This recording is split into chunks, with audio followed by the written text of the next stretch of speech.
Good morning, Bradley here. Today's video, it's pretty much the 1-year anniversary of the first Tone Poet release on Blue Note. Over the past year, in 2019, I've gotten most of the Tone Poets, not all of them, but the great majority of them. Also, companion series is the 80s series of Blue Note. Pretty much equal in sound quality. The only difference is the packaging. The Tone Poets has deluxe lamination gatefolds, whereas the 80s are single sleeve, just a little thinner covers, but the music is equally as good. So you can't go wrong with either one. The 80s are, you know, whatever, $4 or $5 cheaper probably.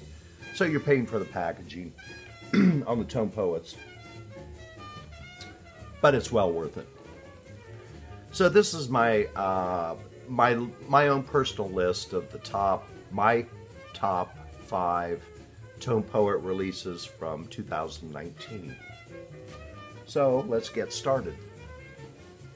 Coming in at number 5. Everybody likes this trumpet player. Lee Morgan, Cornbread. Now this is a sextet.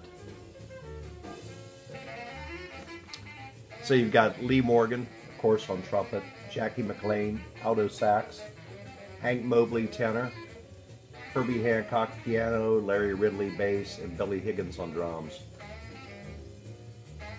Now this was recorded in '65 and released in 1967. Maybe you could call it soul jazz, I suppose. It's very similar to Sidewinder. And in fact, the title song Cornbread reminds me a lot of the title song Sidewinder. And my other favorite song on this album is Ciora, which opens the second side of the album. Beautiful ballad, beautiful trumpet playing. So you can't go wrong with Cornbread by Lee Morgan. Coming in at number 4. Actually, this was probably the first Tone Poet release. It is, let me get the album out here, Chick Corea. Now He Sings, Now He Sobs.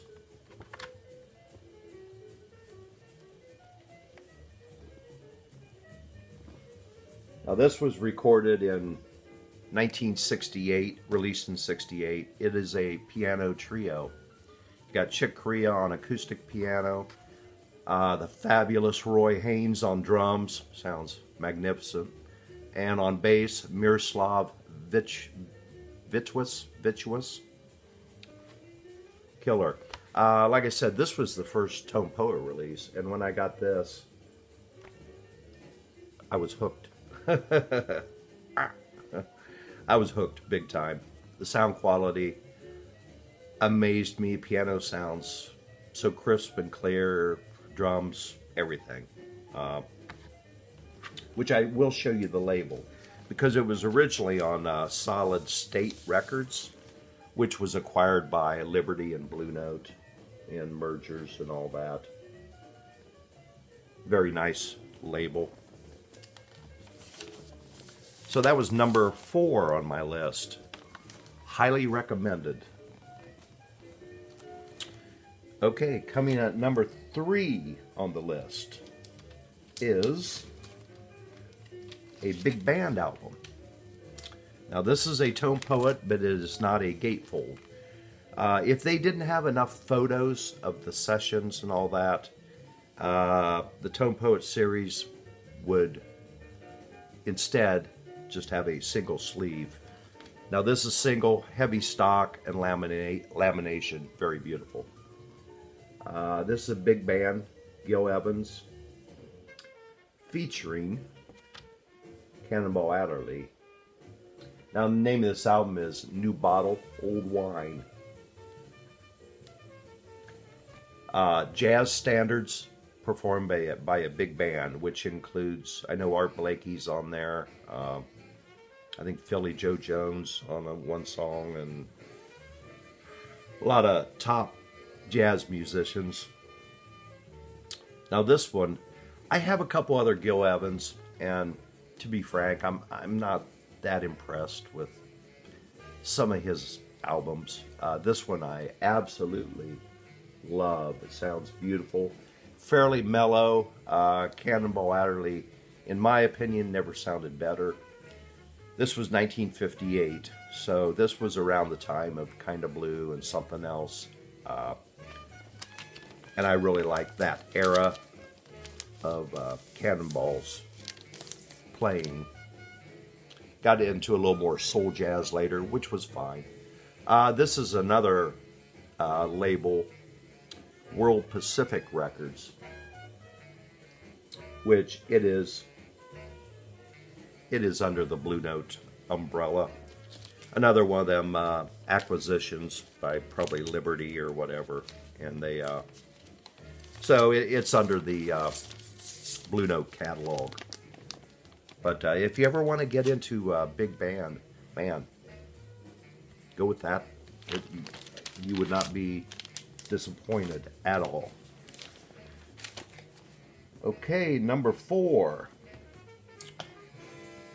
This was recorded and released, well, no, it was recorded in 1958, but not released for another, what, 22 years? 1980. Excellent saxophone player, Tina Brooks. It's called Minor Moves.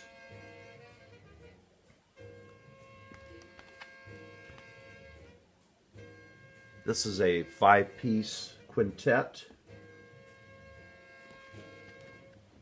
You've got Lee Morgan on trumpet, Tina Brooks, sax, Sonny Clark on drums, Doug Watkins on bass, and Art Blakey on drums. Just good old-fashioned hard bop. Tina Brooks has some really good albums. Why this was never released, boy, I don't know. Because it sounds beautiful. Just good old hard bop. Coming in at number 1 on my top 5 favorite Tone Poet releases from 2019. And actually, this was probably one of the last ones released during the year, during 2019, is a quintet headlined by Donald Byrd. Chant.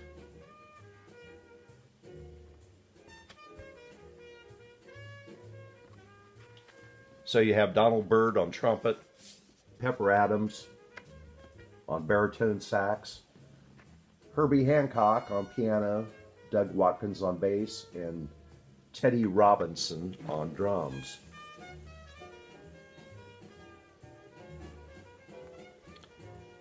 Now, like I said, this, or I don't know if I did say, this was recorded in 1961, but not released until 1979 on Blue Note. This is another one like, why was this never released when it was recorded? This is straight ahead, hard bop, driving, very enjoyable. No darkness at all on this album.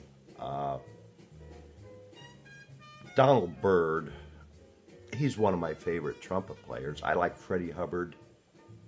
Probably Donald Byrd might be the runner-up. He wrote a couple of these songs on here. But what a good album. Like I said, this has taken over the #1 position. So anyhow, Blue Note, and, well, they are continuing the Tone Poet and the 80 series for 2020, which is great news for us jazz fans. Gives us a chance to have access to some of these albums that have not been released for, in some cases, a very long time. And these are fantastic sound quality.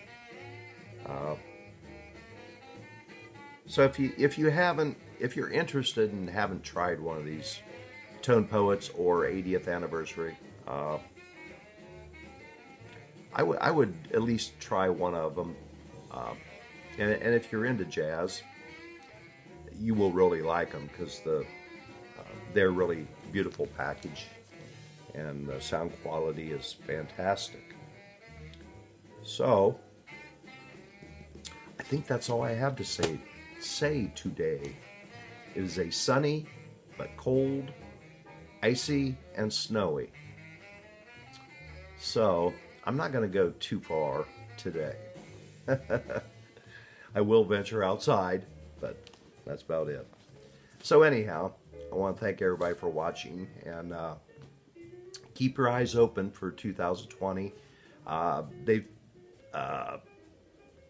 The first couple albums, Hank Mobley, Poppin', and an album by Stanley Turrentine. I think those are the first two. They have not been shipped yet, but in the next week or two they will be. So keep your eyes open and your ears open. Hands on the wheel. That's all I have to say today. We'll see you later.